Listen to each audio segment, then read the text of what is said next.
Alright, so that means I've got 10 resolutions for the new year. Honestly, that seems kind of daunting. Hey there, I'm Doc Schmidt and I'm a GI doctor. It's a brand new year, so that means a new you and me. I'm sure you might know this, but doctors aren't perfect. There's always room for improvement, and in this video I'm going to talk about my resolutions for the new year. Maybe you've already made some of your own, maybe you're looking to change some of them, or maybe looking to start some new ones. I'm going to share my 10. Some of them are fun, some of them are serious, some of them are kind of silly. Some are general, and some are super specific. Hopefully you'll find it interesting or funny, and maybe get a little bit of inspiration for your own resolutions. I'd like to thank Factor for sponsoring this video, but more on that later and how you can get huge discounts on delicious, healthy meals delivered right to your door. But let's get to the resolutions. Here's the full list of 10 in case you want to look through them and maybe jump to one specifically, but if you want to stick through all of them, let's go with the first one.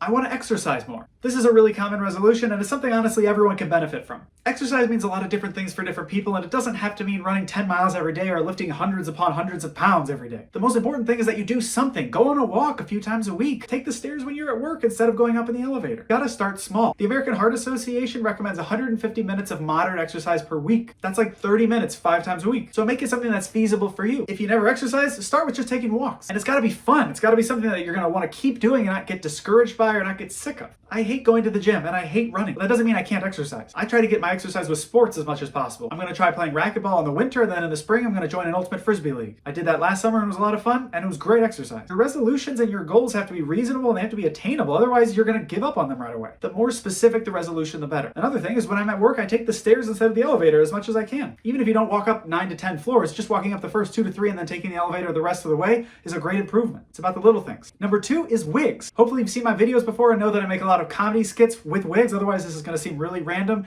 and weird. But I got 4 new wigs, including this one for Christmas, and I'm excited to try them out in new videos, new comedy skits for my YouTube channel, my TikTok, and my Instagram. You might not be able to relate to this exact resolution, but the point is that you should throw in some fun resolutions. Resolutions that you're looking forward to doing and that you're excited to do. That way it's just not some annoying to-do list where you're like, oh, I have to do this, I have to do this. Even if you're going to do it regardless without writing it down as a resolution, just put it down. It makes you feel more accomplished to be able to check the box. So stay tuned for more wigs in the future. I've got so many wigs. All right, number 3 is eating healthier. This is another really common one, and I think it's really important. I'm not phrasing it as going on a diet because no one wants to go on a diet. They're restrictive. I'm phrasing it as eating healthier, making healthier eating choices. It's not something you're just trying to survive, just make it through the diet, get to the end of the diet.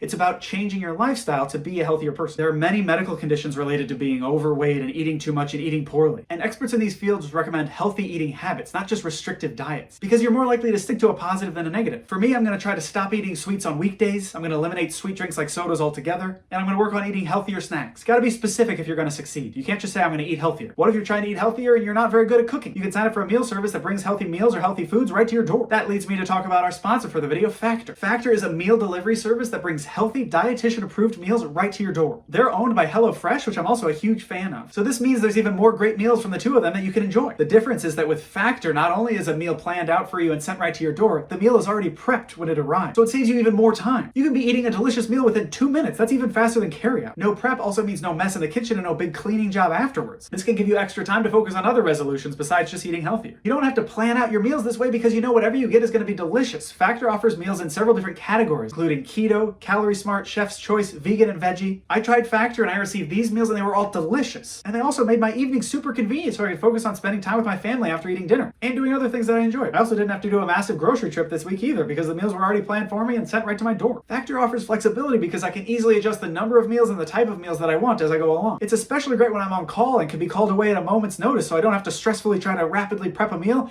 I can just quickly eat and enjoy a great meal without having to worry about being called in. So what are you waiting for? Head to go.factor75.com/plans and use code DocSchmidt120 to get $120 off your first 5 weeks of meals. $120 off. You're not going to get a much better deal than that. Go check them out. My next resolution is pick a job. In June of 2023, I'll be finishing my GI fellowship, so that means it's time for me to start looking for jobs. I've actually already interviewed at a few places and I'm starting to weigh the pros and cons and decide which one is going to be best for me in my future. My goal is to decide on one of these jobs and sign a contract in 2022. It'll be a huge load off my mind and a big step towards my future. This is honestly going to be my first job as an independent physician, so it's very exciting for me. I started medical school at the age of 22 and I'm going to be finishing my GI fellowship at the age of 32, which is crazy. So this has been a long road to say the least. Number 5 is read more. I like to read books, but I've I've been doing a lot less of it lately. Reading is awesome. You can learn, you can just have some entertainment. I've always thought it's great to read a little bit before bed rather than messing around on your phone. I just think you sleep better because it focuses your mind and you don't have a ton of distractions floating around in your head. Even if you're just reading a few pages a day, it's still productive. I like crime novels, especially the Jack Reacher series if anyone is looking for something, and I also like short stories, particularly because you don't have to commit to this huge long novel and they can still be awesome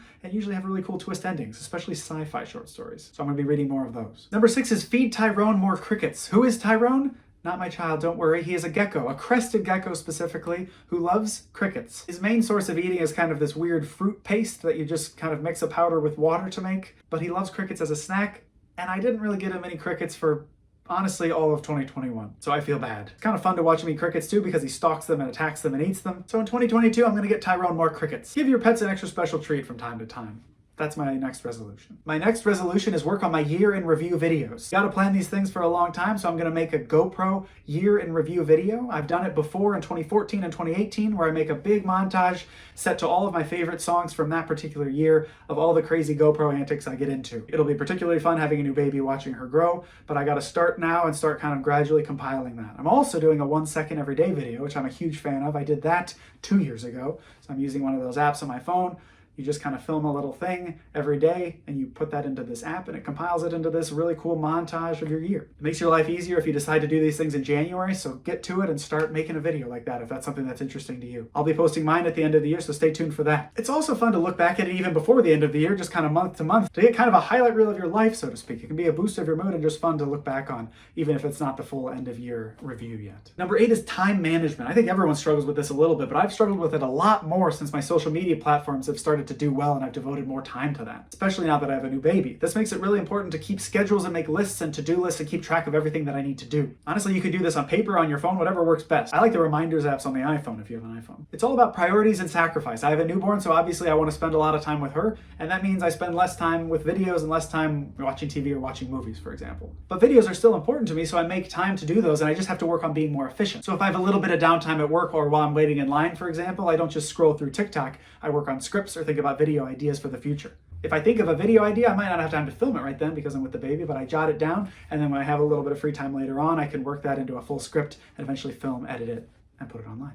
It's tough because TikTok and YouTube are so addicting. It's fun to just sit and watch and consume content, but you just have to work on making your priorities for the new year, and that's what I'm going to work on as well. On that note, number 9 is grow my social media. I didn't even have a YouTube channel in January of 2021, and now I'm approaching 350,000 subscribers. I also have Instagram and TikTok and Twitter accounts that I'm working on building up. You can see them in the links down below. But I'm so thankful for everybody who has supported my videos up to this point. It's truly been a dream come true. But I want to try to keep that growth going, so I'm committed to making a lot of fun and educational content for the year 2022. I also added YouTube memberships to my channel, so that could be a fun thing for 2022 that I'm working on. Check the link below in the description if you want to learn more about how to get access to exclusive community posts, comments, and emojis. But don't go yet because my last resolution is to focus on finances. I feel like the pandemic led to a lot of kind of do-it-yourself layman investing, learning about finances and trying to improve your finances. And I definitely fell into that excitement. I've been trying to learn more and get more educated about my financial self. Finances can be a weakness for doctors, so I'm trying to self-educate and make it a strength. I've been learning more about the importance of investing and passive income revenue streams and diversifying your income. As a doctor in training, money can sometimes be a little bit tight, so it's important to make the best use of the money that you have. It's also really important to build financial habits when you don't have as much money, because then when you start making more money, you're already going to be responsible and you're not going to waste this money and be frivolous with it. This is particularly important for residents and interns and medical students because their income is going to change dramatically over the next 10 years. So it's really important that you learn how to manage your money and build a plan for the future when you start to make more of it. This applies to other people too, as you get promotions, get better jobs, and so forth. So tying in with my previous resolution, number 9, I'm going to start making a new video every month that's financially focused, maybe even 2 videos a month. The research I do for these videos will help educate me, and then hopefully it'll help educate other people, whether they're interns, residents, med students, or people not in the healthcare field at all.